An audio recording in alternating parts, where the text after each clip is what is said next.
Let's get fictional, fictional. I wanna get fictional.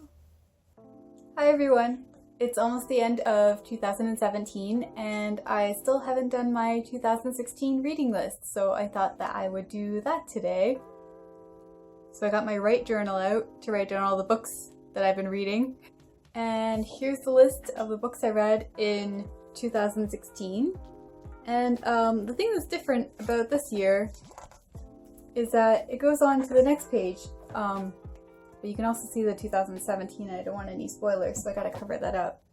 I'll cover it up with a Care Bear folder because why not? There we go, the rest of my 2016 list. I'll also put them below so that you can take your time and look at it. One thing that you'll notice that's different this year is that I read 23 books, whereas the previous 2 years I read 15.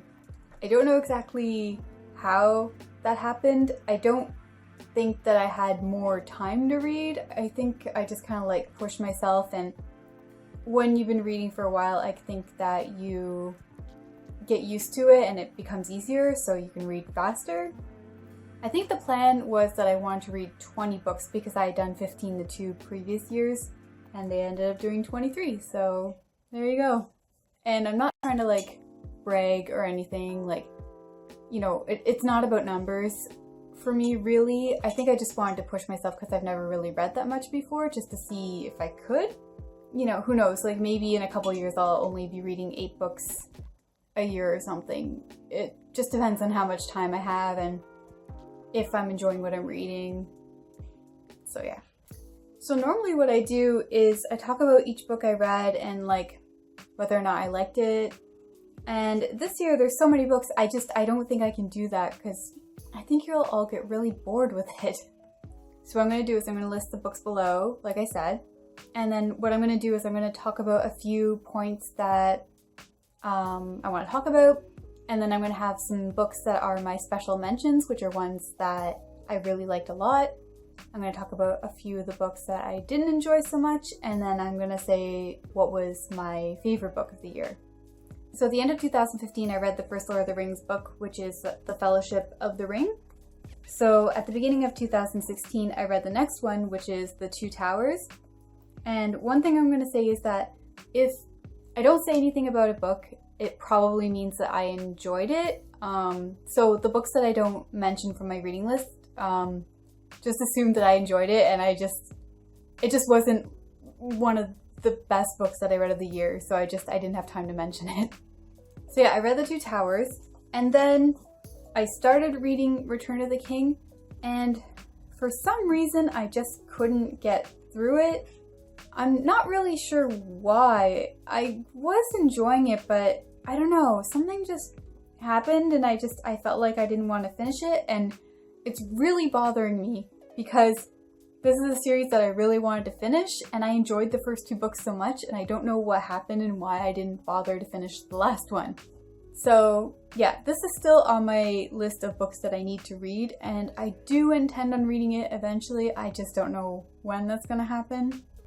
Also, most of the books that I read in 2016 I read on my Kindle. I think that I got it for Christmas in 2015, and that's when I started really getting into it. So another book that I wanted to talk about was The Princess Bride. And although I did enjoy the book, I found that I didn't enjoy it as much as I enjoyed the movie. I might be alone in that.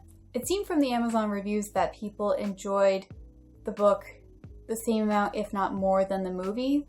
I don't know, for some reason I just didn't enjoy it as much. I really loved the movie a lot. And another thing that surprised me is that the version that I found is kind of an abridged version. So the version that I read has a bunch of stuff that's cut out because the man that shortened it felt that it was boring, and when his father or grandfather used to read it to him, he used to cut these parts out, so he felt that he wanted to publish a version that didn't have those parts in it. Like I said, I only read the version that was abridged, so I don't know if those other parts were boring or not. But yeah, if you like The Princess Bride the movie, I would say go ahead and give it a try if you want to read the book. It seems like most people really enjoyed it a lot. I guess it just wasn't for me. Oh, and I might be knitting a bit more in my videos. I don't know why, but I feel like it might be like an interesting thing for me to be doing while I'm talking. I'm working on something new now. I'm trying to knit a sweater. I've done a few before, actually. The one I'm wearing right now, I knit. But most of the sweaters that I end up knitting, I don't keep just because I'm really picky about the clothes that I wear. So I find a lot of the sweaters that I make end up being too big or too small, or I just don't like the way that they sit on me and I end up giving them away. I did finish the hat that I was working on before. That's it there. But it's like, it's way too big for my head. Like, I can wear it, like, I guess I can show you.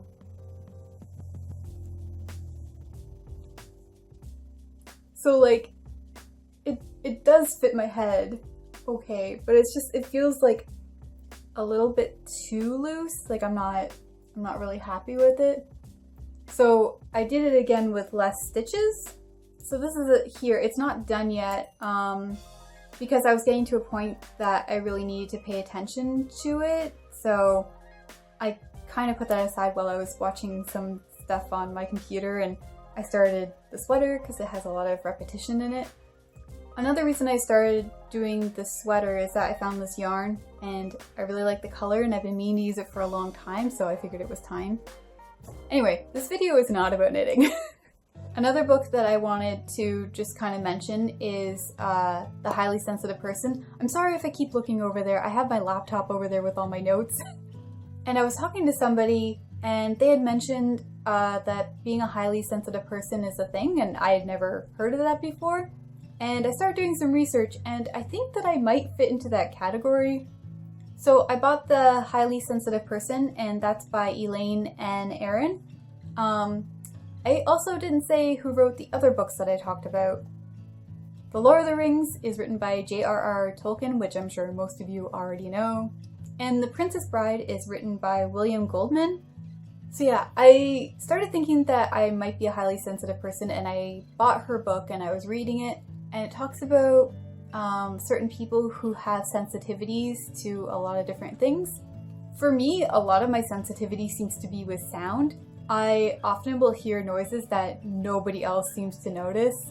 Like, I'll know when somebody has come home from work or when somebody's listening to something downstairs, and it's just stuff that like nobody else picks up on. I also really don't like things like blenders or vacuums. I tend to cover my ears a lot when those things are being used. I also wear earplugs a lot when I'm taking the bus. She also mentioned in the book that a lot of highly sensitive people tend to have very vivid dreams, and that's definitely true for me. I can also do things in dreams that a lot of people don't seem to be able to do, like I can read the time on clocks, which I guess is supposed to be really difficult to do. So yeah, it's a trait, it's not really something that's diagnosed, kind of like introversion or extroversion. So I think it's just one of those things that you just kind of have to like judge for yourself. So I believe that I am an introvert because I'm very quiet and I like to do lots of things alone.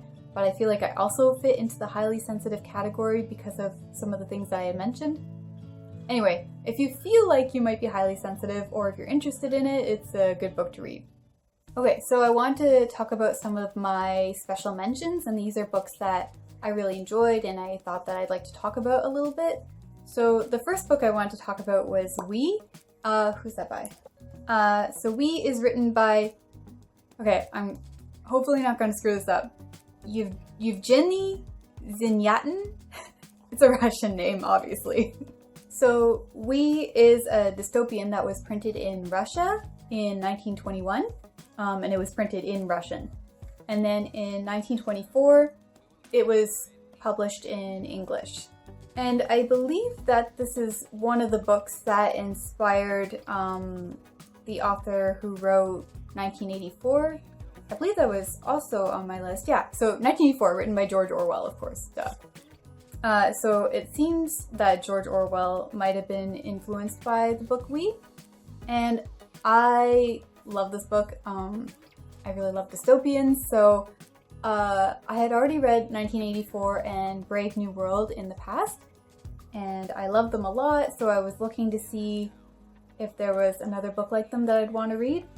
I will say that I don't think it was as smooth of a read as 1984 or Brave New World. I did enjoy the story a lot.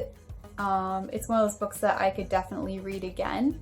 So I do recommend this book, and I feel like if you do like other dystopian stories and you're looking for something new, that you should definitely try We.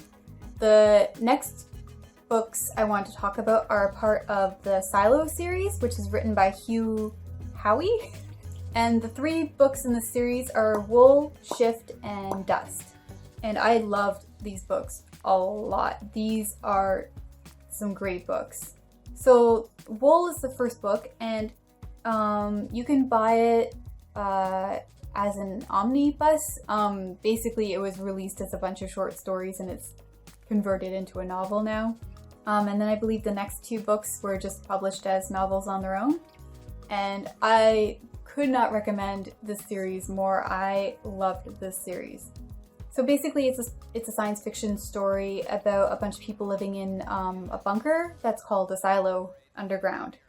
So you learn about all these people living in the silo and how their society works and how it came to be, but then there's also this like dark side that nobody knows about, and then, you know, things get really intriguing when that starts to get revealed. I don't want to talk about it too much because I don't want to, you know, give out any spoilers. Just if you like science fiction at all, or I mean, even if you just like reading and you've never tried science fiction before, I think this is a great book or a great series to start with.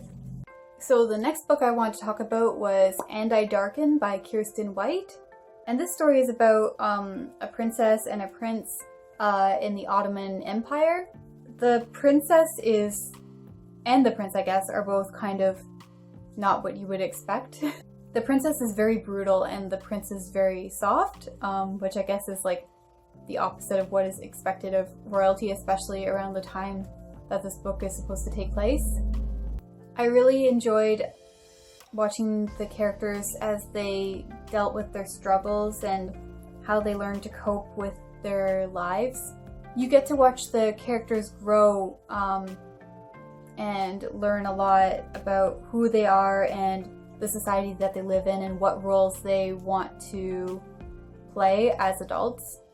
I also really enjoy it because the princess is a very strong lead character.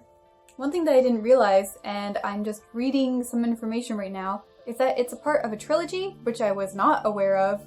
If I had known that, I definitely would have read the next 2 books. I don't know why it didn't come up on my Kindle, or maybe it did and I just didn't notice it, but I'm definitely going to read the next book in this series because I really like this one. So I think what I'll say about this book is that if you really love strong female characters, and if you're interested at all in learning a little bit about the Ottoman Empire, this might be good for you. Although I will say it's definitely not historically accurate.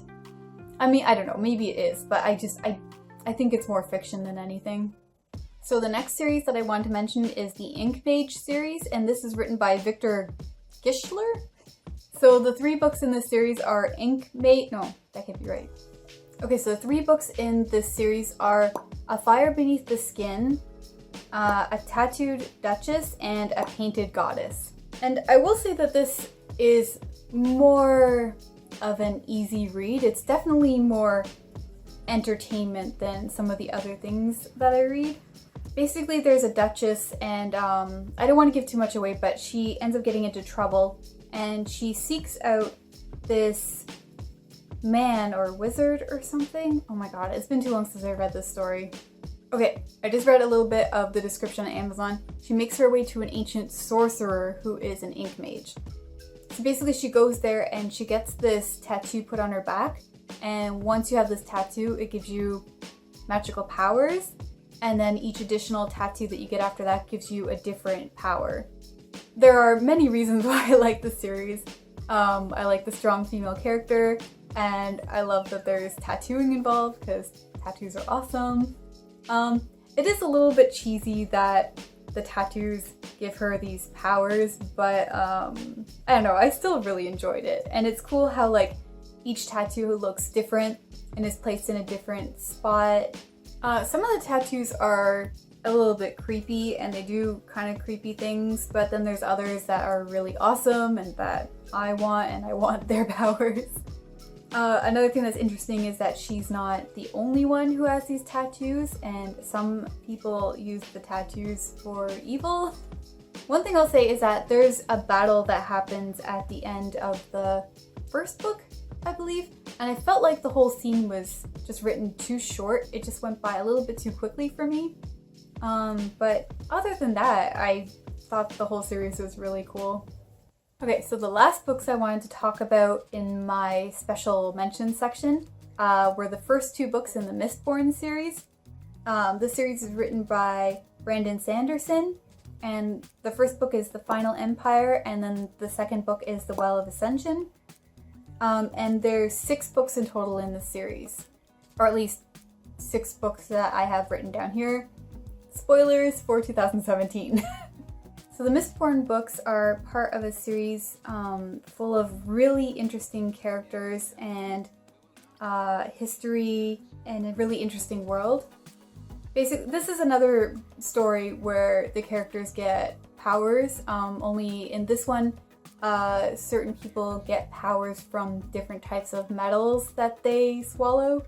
That part I found a little bit strange, like they swallow a piece of metal and somehow they're absorbing it. It doesn't really explain how that happens. They just kind of, it gets described as like a feeling, like you can feel that you have the energy in you stored up. But it just doesn't really make sense to me. Like, is your stomach absorbing it? Is the acid burning it? Like, that part was a little bit weird to me. But if you just overlook that and just pretend that it's magically getting absorbed, it's fine. I mean, obviously it is magically getting absorbed. It's all magic, but it's just, there's not really a description of like what that means.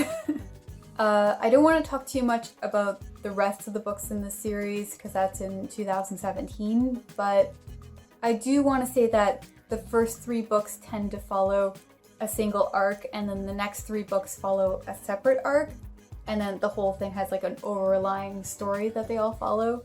Also, Brandon Sanderson, I know, I haven't read a lot of his books, but he writes a ton of books. Yeah, I don't know how many books he's written or enough about all of the different series that he's written, but from what I've heard, it sounds like he releases books very frequently. So if you like his stuff, it's, you know, probably really good for you because you'll have lots of stuff to read. Yeah, so obviously I really like the Mistborn series and I think that everyone should give it a try. It is, they are longer books than some of the other ones that I read, but I still went through them pretty quickly just because I enjoyed them so much.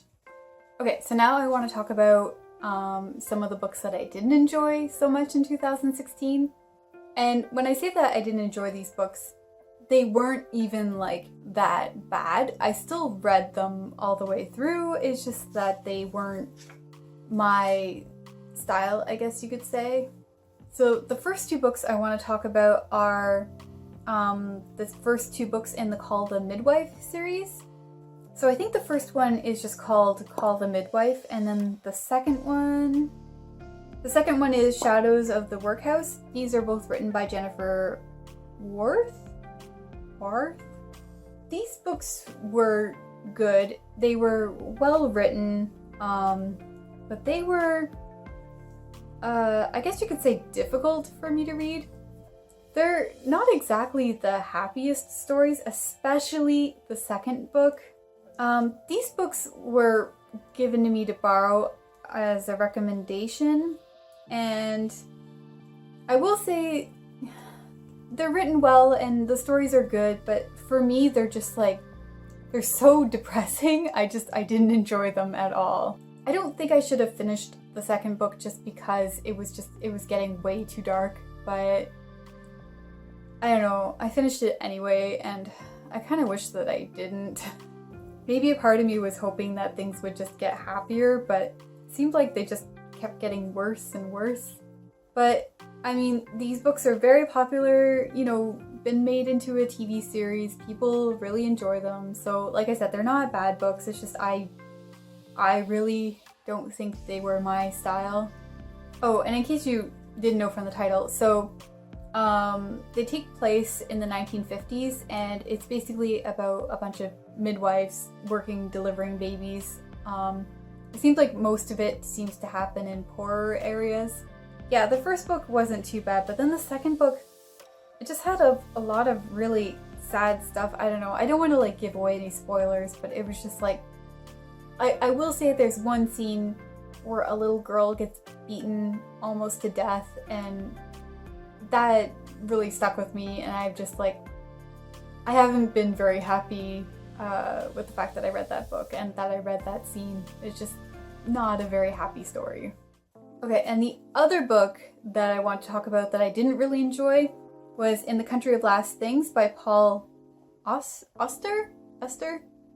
This book I got secondhand on Amazon, and I think it was recommended under like science fiction or something.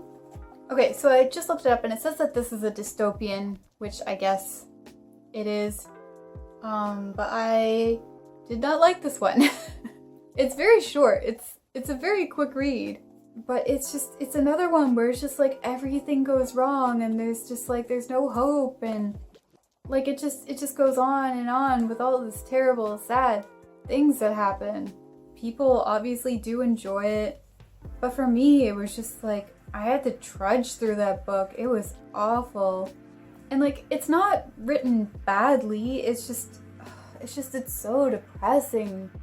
I don't know, I feel like if you don't get bothered by stories where it seems like everything goes wrong and there's no hope, then maybe you'd enjoy the story. But I just like, I guess I need to have, if not a happy ending, at least like a purpose behind things. It just felt like there was no reason for anything that was happening. Okay, so now I want to talk about my favorite book of 2016. And my favorite book of 2016 was Darken. And I can't believe that I didn't know that there were more books in this series. Which I'm like, I'm super happy about, but I'm also really disappointed that I didn't know before, because I would have read them like right after I finished the first book. I don't know, maybe they weren't published when I finished that book? Oh, okay, so I just looked it up. So yeah, so the second book just came out in June of 2017, and the third book is due in 2018, so they weren't out when I finished it, so that's why I didn't know about it. But yeah, I'm definitely gonna read the second one, because I loved that story so much. And hopefully it's good, because then I'll get the third one in 2018. Anyway, I hope that you enjoyed my reading list from 2016, and maybe that you learned about some books that you'd like to read now too. And I'll probably be doing another one of these videos in a couple of months, because I'm going to be talking about my 2017 list. That one is also really long, so I don't know, I might have to do it in the same sort of style that I did this one in, where I'll just talk about like what my favorites were and stuff like that. Anyway, if you like this video, be sure to give it a thumbs up and subscribe, and I'll see you next time. Bye!